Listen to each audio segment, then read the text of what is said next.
धोनीचे point थोडेसे म्हणजे actual जे आहे धोनी थोडासा तरी श्रीलंकापेक्षा पॉझिटिव्ह त्याला हे साथ मिळेल थोडीशी. 121 कोटी भारतीयांच्या विशेष त्याच्यासोबत आहे धोनी. माझ्या सुद्धा इच्छा त्याच्याच मागे आहे. दुसरी गोष्ट म्हणजे भारतीय प्लेयर्स बद्दल बोलायचं गेलं तर सचिनची सेंचुरी होणार का याच्याकडे पण सगळ्यांचं लक्ष लागलेलं आहे. काय सांगाल, सचिनचे ग्रह काय सांगतात?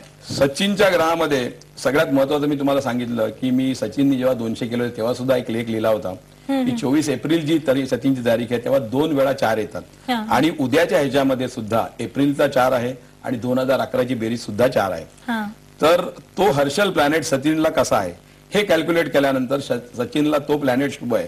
बाकीचे प्लॅनेट तर त्याचे जे इफेक्ट करतात ते अतिशय शुभ आहेत. परंतु तरी एक महत्वाची गोष्ट तुम्हाला सांगू इच्छितो की जर धोनीने टॉस जिंकला आणि 2:30 ते 3 कारण 2 ते 30 आम्ही सांगितलं शनी ग्रहाचा तास आहे, तर 2:30 वाजता जर मॅच सुरू झाली तर 2:30 ते 3 बॅटिंगला जर सचिन आला तर त्या अर्धा तासात त्याला मलिंगापासून भयंकर सावधान राहावं लागेल. कारण मलिंगाचे जे प्लॅनेट्स मध्ये आहेत सॅटर्न त्याचा +2 आहे म्हणजे पॉझिटिव्ह आहे. त्याच्यावेळी तो अर्धा तास सचिनने जर सांभाळला तर पुढच्या सेंचुरीला अजिबात काहीही धोका नाही. म्हणजे 3 पर्यंत सचिनने खूप सांभाळून खेळायला हवं. त्याच्याबद्दल आम्ही बोलणं म्हणजे काही हेच आहे. परंतु अर्धा तास हा कशावरून मी बोलतो कारण 3 ते 4 यावेळी ऑस्ट्रेलिया आपल्या पाकिस्तानच्या वेळी युवराजची जी विकेट गेली परंतु त्याला स्टार चांगले असल्यामुळे त्याने विकेट घेतल्या, त्याने दुसऱ्या बाजूनी पॉझिटिव्ह हे दाखवलं. तसं सचिनचं मला तरी आता जाणवलं उद्या ब्युटिफुल स्टार्स आहेत सचिनचे आणि त्याच्याबरोबर आपला दुसरा शिलेदार म्हणजे सुरेश रैना हा सुद्धा ह्याची इक्वली स्टार मला त्या दिवसाचे दाखवतात, शनिवारचे जाणवतात.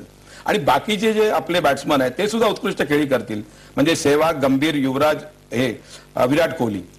आणि काय आहे की सगळ्यांचे स्टार मला असे समवॉट पॉझिटिव्हच वाटतात बॅट्समनचे. तर हा आपल्या एकत्रित शिलेदारांचा एकत्रित जो जोर असेल तोच आपल्याला कप देण्यास कारणीभूत ठरेल एवढं माझं तर मला तर अगदी कॅल्क्युलेट केल्यानंतर जाणवतं. आता सगळ्या प्लेयर्स बद्दल तुम्ही बोलताय, जर तरुणी आपला कार्यक्रम बघत असेल तर त्यांना युवराज बद्दल जाणून घ्यायला नक्कीच आवडेल. युवराज उद्या कसा खेळेल? युवराजची जन्मतारीख आहे, युवराज बद्दल त्याची जन्मतारीख आहे 12/12/1981 आणि 1981 म्हणजे तो धोनीच्याच बरोबर असल्यामुळे वयाच्या बरोबर असल्यामुळे त्याचा सुद्धा गुरुग्रह पॉवरफुल आहेच. त्यामुळे तो सुद्धा उद्या अतिशय मस्त म्हणजे युवराजचा प्रश्नच नाही उद्याच्या ह्याच्यात. त्या दिवशी सुद्धा मी बरोबर सांगितलं होतं परंतु बॅटिंग मध्ये नाही तरी बॉलिंग मध्ये युवराजने आपल्याला मदत त्याच्या स्टारची झाली. उद्या बॅटिंग मध्ये डेफिनेटली युवराजची आपल्याला मदत होणार आहे. एवढंच नाही तर आपले बॉलर सुद्धा जे आहेत युवराज, गंभीर आणि बॅटिंग मध्ये तर प्रश्नच नाही. फक्त सेहवागचं मला एकच सांगावंच वाटतं, सेहवागची जन्मतारीख आहे 20 म्हणजे 2चा प्रभाव 10 पटीने वाढतो आणि 2 म्हणजे चंद्राचा मनाचा कारक असल्यामुळे त्यांनी आपल्या मनावर नियंत्रण ठेवणं फार गरजेचं आहे. कारण तो अशी खेळी केल्यानंतर परंतु थोडंसं इनिशियली जो सेहवाग बहकला जातो आणि जे मारायचे शॉट कधी म्हणजे अगदी डेंजरस शॉट असतात ते सुद्धा खेळतो, ते जर त्यांनी सावरलं तर बघायलाच नको आपल्याला. अक्षरशः परवा सुद्धा त्याने फटकेबाजी केली सुरुवातीला आणि त्या प्लॅनेटच असेल की त्याचं मन त्याच्या ह्याच्यामुळे इतकं हे होतं सेन्सिटिव्ह बनतं ते बघितल्यानंतर की त्याला राहवतच नाही. तुम्ही सुरेश रैनाचे पण आकडे खूप स्ट्रॉंग आहेत असं म्हणाले. सुरेश रैनाच्या ह्याच्याबद्दल मला जाणवतं म्हणजे त्याचा सुद्धा सचिन सारखा हर्षल ग्रह उद्या शनिवारी पॉझिटिव्ह आहे आणि त्याच्यासुद्धा जो गुरुग्रह, रवी ग्रह, बुध ग्रह जे उद्या इफेक्ट करणार आहेत. म्हणजे कसं आहे उद्या ते न्यूमरॉलॉजीच्या प्रमाणे 2 अपोजिट प्लॅनेटची युती आहे. म्हणजे कसं आहे चंद्र आणि हर्षल हे दोन्ही एकमेकाच्या विरुद्ध प्लॅनेट आहेत आणि रवी आणि शनी हे एकमेकाच्या विरुद्ध प्लॅनेट आहेत. परंतु त्याच्यामध्ये बघितल्यानंतर हे ब्रिज प्लॅनेट आपण एक म्हणतो की 2 शत्रू असतील तर त्याच्यामधला एक मीडिएटर जो असतो तर तसा मीडिएटर आहे बुध. तो बुध ग्रह हा शनीचा सुद्धा मित्र आहे, तो रवीचा सुद्धा मित्र आहे. नंतर हर्षल आणि चंद्रामध्ये रवी हा चंद्राचा सौमित्र असेल तर ते दोन्ही प्लॅनेट स्टडी केल्यानंतर मला रैनाचं सुद्धा जाणवलं की त्याचं सुद्धा अतिशय बुध आणि रवी ग्रह अतिशय पॉझिटिव्ह आहे. सचिन रैना सुद्धा उद्या आपले टीम इंडियाचे बोलर्स काय उद्या करतील आणि त्याशिवाय लंकन प्लेयर्स बद्दल पण बोलणार आहोत. मात्र आता ब्रेकची वेळ झालेली, एका छोट्याशा ब्रेक नंतर लंकन प्लेयर्सचे आकडे काय सांगतात ते आपण पाहणार आहोत. पाहत राहा आमचा विशेष कार्यक्रम आकड्यांची साथ कोणाला.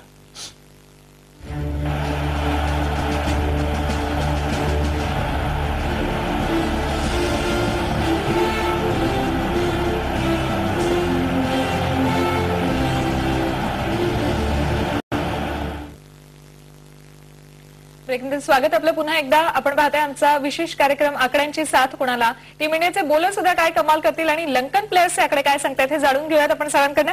सर, झहीर खान, मुनाफ पटेल काय सांगतात? आपल्या इंडियाच्या तोफखान्याचं मुख्य अस्त्र जे झहीर आहे ते उद्या तुफान चालणार आहे, त्याबद्दल मला प्रश्न नाही. आणि त्याला साथ देतील मुनाफ पटेल, हरभजन, आर अश्विन हे जर त्याच्यामध्ये असले टीम मध्ये तर झहीर हा नंबर 1 ठरणार आहे उद्याच्या मॅच मध्ये बॉलर. कारण त्याचे सुद्धा स्टार जे मी बघितल्यानंतर अतिशय पॉझिटिव्ह आहेत. आणि आपण आता श्रीलंकाकडे वळू.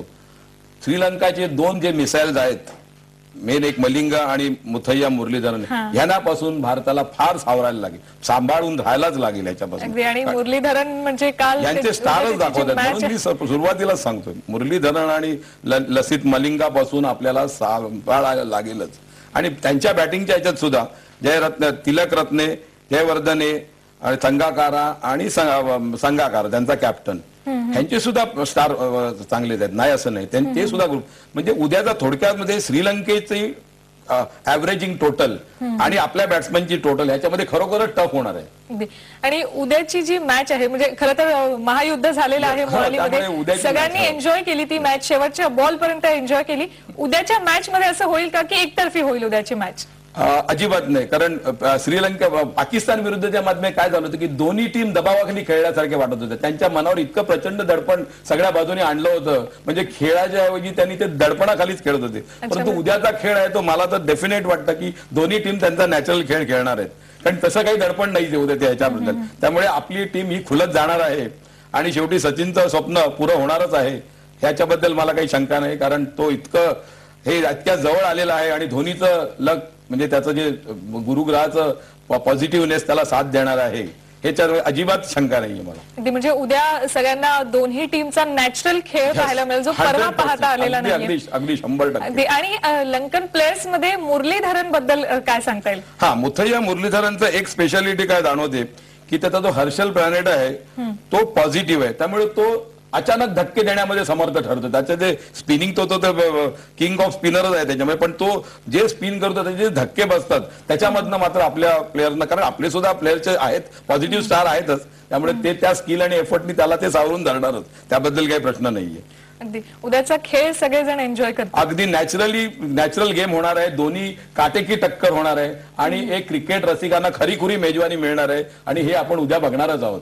अगदी उद्या कळेलच की कसा खेळ सगळेजण करतात. आणि उद्या सांघिक खेळत राहणार आहे आपला. अगदी कप धोनीच्या हातात येतोय का ह्याच्याकडे सगळ्यांचं लक्ष लागलेलं आहे. आमच्या सुद्धा शुभेच्छा आहेतच त्याच्यामध्ये. आता घराचं कॅल्क्युलेशन काढून मी तुम्हाला सांगितलेलं आहे. अगदी सचिनची सेंचुरी मागच्या मॅच मध्ये तर हुकली, 85 रन्स करून तो आउट झालेला. पण उद्याच्या मॅच मध्ये जर सेंचुरी व्हायची असेल तर तो किती रन करू शकतो, काय त्याचे आकडे काय सांगतात? मागच्या वेळच्या ह्याच्यामध्ये सचिनचं तुम्ही बघितलं, तो इतका दबाव बाहेरच्या त्यामुळे आपल्या प्लेअरवर आला होता की नॅचरली सचिनवर सुद्धा तसा तो दबावच होता. परंतु उद्या नॅचरल फ्री गेम सचिनचा होणार असल्यामुळे त्याच्यात काही शंका नाहीये. फक्त त्याने तो पहिला अर्धा तास, सुरुवातीचा अर्धा तास त्याने सांभाळला, नंतर सचिनच्या सेंचुरीला कोणी रोखू शकत नाही. तो अर्धा तास जो त्याने सांभाळायला हवा असं तुम्ही म्हणताय, त्याच्यापेक्षा लंकन प्लेयर्स मध्ये कुणाचे ग्रह जास्त स्ट्रॉंग वाटतात जेणेकरून त्याने अर्धा तास? लसित मलिंगा. कारण तोच जर बॅटिंग घेतली तर तोच बॉलिंगला पहिला येणार आहे, तो फास्ट बॉलर येणार आहे. त्याच्या ह्याच्यातनं तो अर्धा तास त्यांनी जर काढला, जे कोणी पहिली जोडी असेल आपली सेहवाग आणि सचिनची, तर मग पुढे काही हे नाही. कारण तो शनी ग्रहाचा परिणाम आपण बघितला, युवराजची 0वर दांडी गुल झाली. म्हणजे युवराजचे एवढे स्टार असून तो त्या क्षणी 3 ते 4 ह्याच्या दरम्यामध्ये म्हणजे कॅल्क्युलेशन 4 ते 5 या तासामध्ये युवराजने जे हे झालं खरोखर त्याचं हे ते त्याच्यात तसंच ते अर्धा तास तो शनीचा आहे, तो एकदा त्यांनी सांभाळला. सचिनने अर्धा तास सांभाळायला हवा.